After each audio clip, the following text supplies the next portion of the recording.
The view is like something from a Sean Connery Bond film, crystal clear. Glass-smooth waters drift by as the road snakes its way along the base of the cliffs overlooking Mandello del Lario. The million-dollar houses dotted on the hillsides match to a billion-dollar view. No wonder George Clooney chose nearby Lake Como as his home, for the area is, as my mother so neatly put it, one of the singularly most beautiful places on Earth. Mandello del Lario is famous for breathtaking views and motorcycles with strangely mounted motors.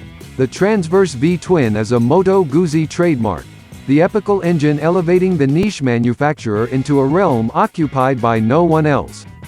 The transverse V-twin is more Guzzi than the pushrod V-twin is Harley. Produce one without the famous Italian eagle on the tank and you'd be merely copying. Dubbed the short block with its cylinder heads rotated 90 degrees so now blissfully. The intake manifold sits in the center of the V rather than near the rider's knees. The new engine is 103 mm shorter front to back than in the old air-cooled form. This has allowed Moto Guzzi's engineers to create a motorcycle unlike anything they've done for the past 100 years or so.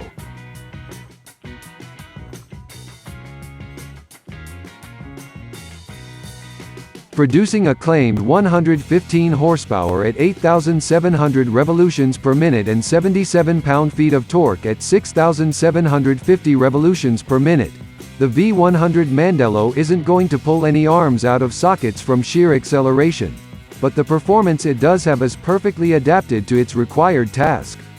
Sport touring has tilted significantly more towards sport in recent years, with machines like BMW's S1000XR and even sister company Aprilia's base model V4 Tuono pushing the game further out of reach from what the class was intended to be.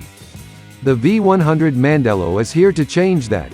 Its 115 horsepower is all one needs in a machine that will play perfectly happily in either the sport or touring segment, especially so as it's the first production motorcycle to be fitted with adaptable aerodynamics. You get 82% of that 77 pound-feet of torque at 3,500 revolutions per minute, so you hardly have to dance on the shift lever to keep the motor in its sweet spot. The new motor's internals are dramatically lighter than in the old air-cooled 1,200cc 8V guys, and with its new counter-rotating crankshaft, there's nowhere near the same side-to-side rock you get in the chassis when you blip the throttle. A Moto Guzzi transverse twin trademark if ever there was one.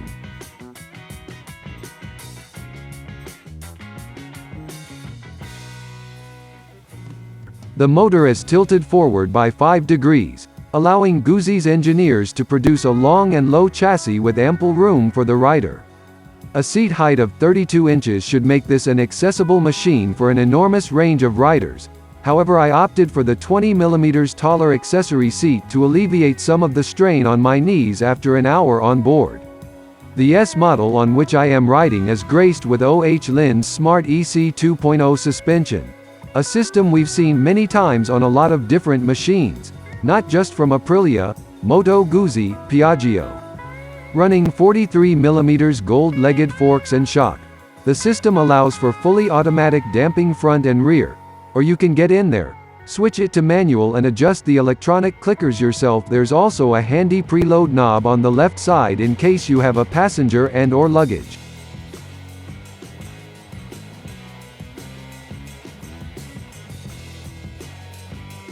Although the Mandello might look chunky in pictures with its bold styling, larger-than-life powertrain and chunky exhausts, it sits surprising low. Shorter riders will feel immediately confident being able to get feet flat on the floor, and if the standard 815 mm seat height is still too lofty, there's a low accessory seat available. The riding position itself is nigh on perfect. Pegs are sporty without cramping knees, even for 6-footers like me, and its tall bars are placed naturally towards the rider so there's no awkward stretch or excess pressure on your wrists. The seat is comfy and scalloped at the rear to hold you in under acceleration. The screen offers decent wind protection, and with its injection system inside the V of the engine, now that the cylinder heads have been turned round 90 degrees, there's lots more knee room. Ride quality on this semi-active Öhlins-clad S model is as plush or sporty as you want it to be. depending on the riding mode you choose, and there's a handy remote rear preload adjuster to twiddle for carrying heavy loads. With its shorter engine, the Mandello is sportier and more agile than previous Guzzis, and thanks to its long swing arm and low pivot point, there's little up-down shaft drive pitching on and off the throttle. You can feel the back end rise and fall when you ride aggressively, but like the engine's rocking, it's a slight movement and a sensation that quickly melts into the background. But what feeling you lose with a chain you gain with the clean, maintenance-free convenience of that shaft, which is especially useful on a big tour.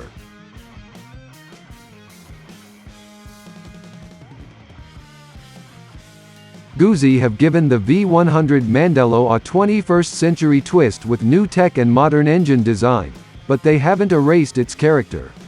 It still rocks from side to side when you blip the throttle, but the motion is slight and unobtrusive, thanks to the motor's new counterbalance shaft that almost cancels out the rock when you roll. There's less mechanical boom, thanks to lighter engine internals and sound-deadening water jackets, but there's still a satisfying burble at tickover that morphs into a deep bellow when you let it sing. Engine vibes are greatly reduced, but it still rumbles to remind you it has soul. Sure, 113 bhp may not sound much on paper, especially for a bike weighing 233 kilograms, fully fueled, but Guzzis have always been about churning out low-down torque and not peak power. But the Mandello isn't slow, and performance is never lacking. A sports tourer doesn't need to have face-melting acceleration anyway. Instead, it needs to have a wide spread of smooth power and enough grunt to punch out of corners without having to dance on the gear lever. The Mandello delivers all this with a hefty dose of character thrown in for good measure. Bolted to the back of the V-twin is the Mandello's new 6-speed gearbox. It's slicker and more accurate than Guzzis of old, but you must still take your time shifting in the lower cogs to make sure they slot home and need a firm foot on the lever. On the flip side, the mechanical satisfaction you get from operating spinning pieces of metal is a nice contrast to the electronic control you get elsewhere.